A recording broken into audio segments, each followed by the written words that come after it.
Well, hello there. Welcome to the very first episode of Monster Mash, where we take two of our creature feature videos and put them together and put together an encounter or some kind of way to spark your imagination as to why these two monsters will fit together. And today we're talking about the Will-O-Wisp and the Banshee. We're going to talk about why they work together lore-wise and mechanically, so stick around. I think you're going to enjoy it.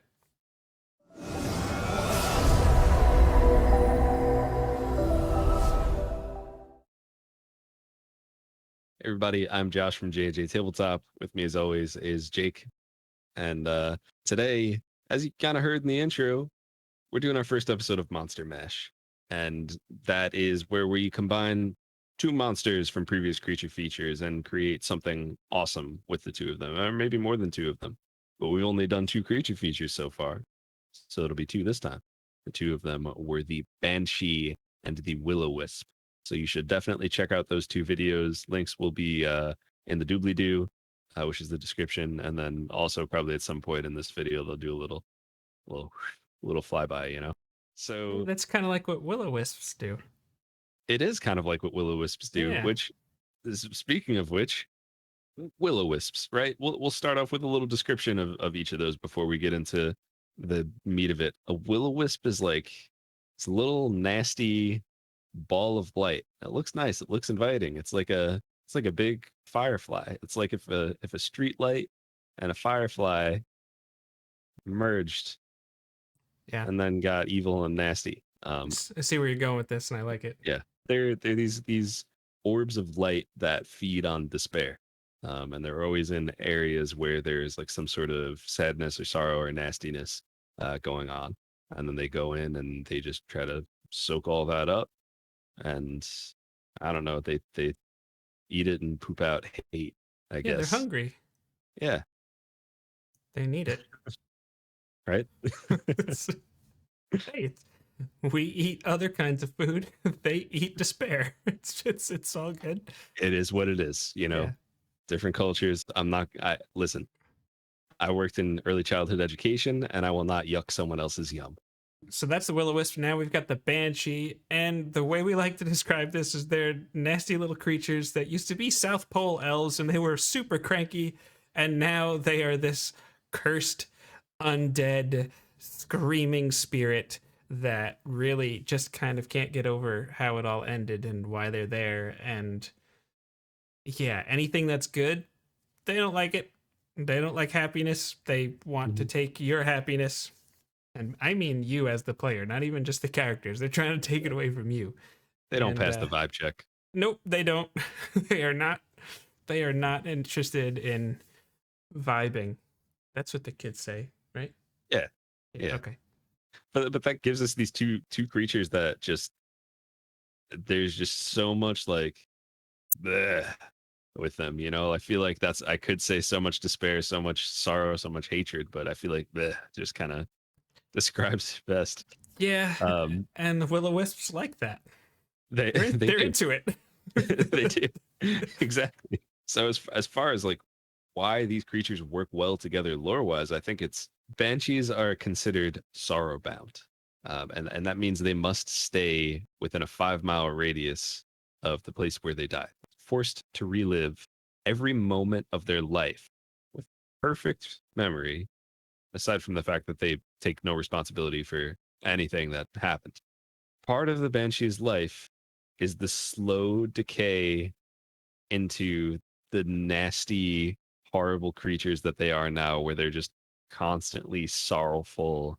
Yeah. And they have, I feel like the two modes of banshee you have are like they're just sorrow, woe is me, or hatred of whatever living creature they see, and then they want to kill it because of that. Yeah, and the fact that they place such an emphasis on their own beauty to watch it decay slowly and just slip away drives them nuts. Like Yeah. they're mad with this, both crazy and angry. It's like a double. Yeah. But when you take that and you combine it with will-o-wisps, who are described as malevolent, wispy balls of light that haunt lonely places and battlefields, bound by dark fate or dark magic to feed on fear and despair. A lonely place, well, sure. I'd say that a banshee is pretty dang lonely and not Oh yeah, happy about the situation. it's like a continual Um, sorrow farm it can just feed on yeah, and whether it can feed on sustainably. So it's a sustainable sorrow farm. So lore wise, these two creatures fit together extremely well. Extremely well. But yeah, mechanically, oh, if you're a DM and you want to fight dirty, this is where it gets nasty. just be aware. You could definitely upset some of your players in there if there's Yeah. you could kill your players pretty easily this way. Yeah, I think it's good to have an option for raising of the dead or revivify in their group to make just because it is fun to kill a character if you can, but You get one. as long as you can bring it back. The Banshee's Wail ability has the potential to drop a player character to 0 HP, whether they have 1,000,000 hit points or 2 hit points. They fail that con save, they have 0 hit points. Now, if a player character has 0 hit points, well, Josh, what can the Will-O-Wisp do? Well, Particularly with that, was it fly speed of 50 feet they have?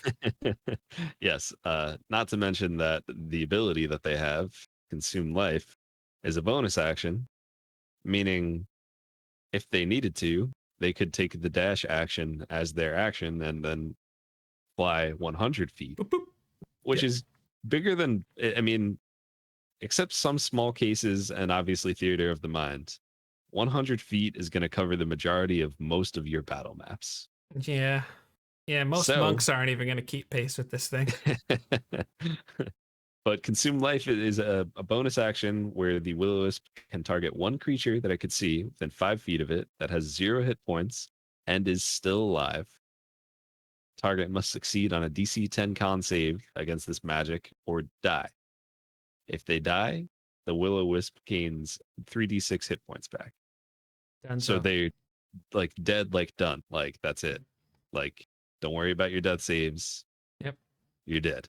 A DC 10 isn't the most difficult, but if you're like the bard or the wizard or like a rogue, somebody that's not proficient in con saves, and you happen to fail the first one, or maybe you're Will Wheaton and you just keep rolling ones, it's a thing. It's you could kill him in one turn. Just bam, Yeah. fail, bam, dead. It could And- literally be in the first round of combat. Yep. If you're feeling like especially crazy, I think certain editions of the game, when the Will-O-Wisp kills you with Consume Life, it actually creates a new Will-O-Wisp out of you. Yeah, have fun with it. Yeah, go nuts.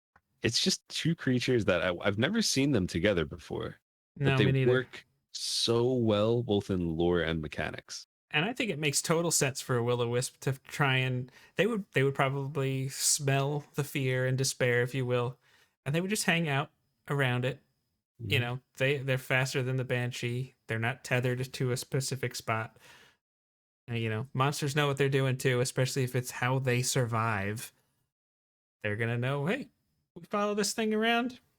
There's gonna be some good snacks to Yep. to take care of. It would be one of those things where you wouldn't even see them because they could turn invisible and then whoom, just fly out of nowhere, come get the snack, and you're good. Yep. So yeah, this could be kind of brutal. Like Josh said, if you have sensitive players or players that you want to troll, you know, this could be either perfect or awful for you. So it depends on your goals for this combat. And the other thing with a combination like this is it doesn't have to come out of nowhere and surprise your players. If this type of thing exists in the world, they could have heard stories about it. And that could make them like, you know, if they know that a banshee is in a certain area, that's going to make that so much more serious because they know that there's the possibility of just a really quick and unexpected death because of the combination of the two. And that in that world, it just makes sense where they hang out together. And even if you do have those really sensitive players that are like going to be really, really upset if their character dies, they at least have warning of it. They could have been avoided. And we also got to remember that they have to fail 2 saves in a row for this to happen. And they're not the most difficult saves. They're not. But But hey, sometimes the dice are cold. Mhm. And I also really like that they both have incorporeal movement, so they can move through objects and Yeah. walls and difficult terrain. So if you want, put some thick marsh and things that sludge, all sorts of fun stuff if it's outside, or Definitely difficult terrain. yeah, make it where they're sitting ducks out there. Oh man. But we hope you enjoyed this. We're gonna do more stuff like this, and if you have any ideas or monsters or creatures that you want us to talk about next, throw them in the comments below. And if you know of a combination that you think would be interesting or that you just would like to hear how or why we would combine them, throw it in the comments below. Maybe that'll be our next True Creature Features and Monster Mash. So please like, comment, subscribe, and click some of these videos here. We got some of these there, right? Put one right up here. Right up there. There's going to be two. There's going to be two videos. Click on those links. Watch those videos. Do it. You'll like them. Do it. Yes. You've never heard of that combination before. Yeah. So these balls are not only malevolent, they're also wispy. So they're malevolent and wispy balls. Yikes. Yeah. Yeah. There's you don't want to see two of those bobbing lantern lights in the distance, let me tell you that. Nope. You don't want to get tangled in that dangle.